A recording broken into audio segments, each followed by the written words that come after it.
তেল পাচার করার সঙ্গে সঙ্গে আবার বিদেশ থেকে উচ্চ মূল্যে সেই যে স্পট মার্কেট থেকে তেল কেনা। তেলের দাম বাড়ানোর পরেও লাইন বাড়ছে। তেলের আন্তর্জাতিক বাজার সেখানে সর্বোচ্চ $110 উঠেছে, $90 থেকে $110 মধ্যে ওঠানামা করেছে। তেলের দাম বাড়ানোর পরেও লাইন বাড়ছে। পাম্পের সামনে গাড়ি, মোটর বাইক এর যে বিশাল লাইন সেটা কমছে না, বরং বাড়ছে। ধারণা করা হয়েছিল যে তেলের দাম বাড়িয়ে দিলে এটা একটু কমবে এবং মানুষ তেল পাবে। গোলাম মাওলা রনি, আপনার কি মনে হয়, সরকার কি এই জ্বালানি তেল বিষয়ক যে বিষয়টি রয়েছে সেটি যথাযথভাবে মোকাবেলা করতে পারছেন? না, মোকাবেলা করতে পারছে না। আমার কাছে পুরো বিষয়টি মনে হচ্ছে পরিকল্পনার অভাব।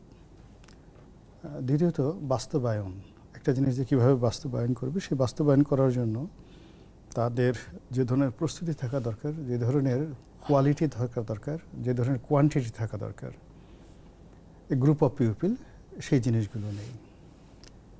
এবং সর্বশেষ যে ব্যাপার হলো যে তেলকে কেন্দ্র করে আন্তর্জাতিক দুনিয়াতে একটা সিন্ডিকেশন আছে, এবং এই সিন্ডিকেশন যে কোনো মাদক সিন্ডিকেশন, যে কোনো অপরাধ, অস্ত্র চোরা কারবারি থেকে শুরু করে অন্য যে কোনো সিন্ডিকেশনের চাইতেও এই সিন্ডিকেটটা বেশি শক্তিশালী। ফলে এই যে বাংলাদেশে যে তেলের ক্রাইসিস, এই তেলের ক্রাইসিস সৃষ্টি করে তারপরে উচ্চ মূল্যে লোকাল মার্কেটে তেল বিক্রি করা, কালোবাজারে তেল বিক্রি করে এবং বাংলাদেশ থেকে তেল পাচার করা, এবং সেই তেল পাচার করার সঙ্গে সঙ্গে আবার বিদেশ থেকে উচ্চ মূল্যে সেই যে স্পট মার্কেট থেকে তেল কেনা, সব মিলিয়ে সরকার যে একটা কেলেঙ্কারির মধ্যে জড়িয়ে পড়েছে ইন দি মিন টাইম।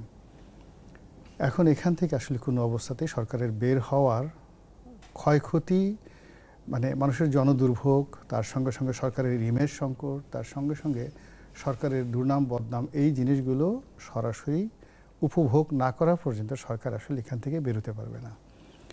এক নম্বর আমি যেটা বলি যে সেটা হলো এখন পর্যন্ত তেলের যে দাম, যুদ্ধ শুরু করার আগে এটা $75 থেকে $80 পার ব্যারেল ক্রুড অয়েল ছিল। আর যদি $100ও হয়ে যায় তেলের মূল্য, তো সেক্ষেত্রেও আমাদের যে বাংলাদেশের বর্তমান যে মূল্যটা আছে সেই মূল্যটা রিজনেবল, লস হওয়ার কথা নয়, কোনো অবস্থাতে লস হওয়ার কথা নয়। আর এই যুদ্ধের এই সময়টিতে আমাদের যে তেলের আন্তর্জাতিক বাজার সেখানে সর্বোচ্চ $110 উঠেছে, $90 থেকে $110 মধ্যে ওঠানামা করেছে। সরকার এই সময়টাতে কত লক্ষ মেট্রিক টন তেল বা ব্যারেল তেল তারা স্পট মার্কেট থেকে কিনছে, এখন পর্যন্ত এটার কোনো হিসাব আমরা জানি না। আমরা যেটা জানি যে বাংলাদেশ পেট্রোলিয়াম কর্পোরেশন দীর্ঘমেয়াদী চুক্তির ভিত্তিতে কুয়েত থেকে তেল কিনে, সৌদি আরব থেকে তেল কিনে, ভারত থেকে তেল কিনে।